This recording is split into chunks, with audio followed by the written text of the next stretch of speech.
These inputs coming into the effect that the Lashkar-e-Taiba hand has been exposed in the terror strike. Let's just take you through the details of what exactly has been coming forward so far.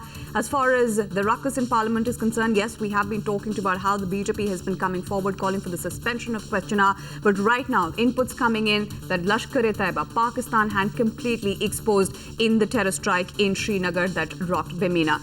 Let's get in more from Pradeep Datta, who's joining us with the details. Pradeep, just break down the details. What exactly are you picking up on this? See, the text of the intercept available with Times Now reveals the Pakistan sinister plot. It reveals that how the plan to carry out Bamina-like attack, not only in Kashmir but other parts of India, also has been planned in Muzaffarabad.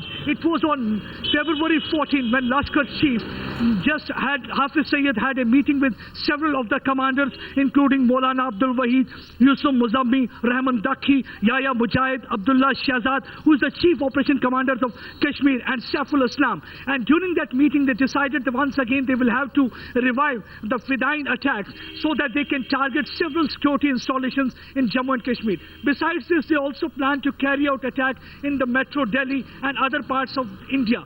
They also devised a strategy to foment trouble in Jammu and Kashmir. The plan is that Jamaat-ud-Dawa, which is the social wing of Lashkar-e-Taiba along with Jamaat-e-Islami, they are going to foment trouble in several parts of Jammu and Kashmir, including Sopore and Srinagar. And for that, already the funds have started coming in from Saudi Arabia. This intercept reveals that two of the commanders, Saiful Islam and Abdul Hassan Kari, they had been assigned with a special task, and very soon they will be coming to Kashmir and they will be looking after such operation. So this clearly exposes Pakistan's sinister design. Off and on, Pakistan keeps on claiming that they don't allow their soil to be used for terror-related activities. But here is the document that reveals that everything was planned in Pakistan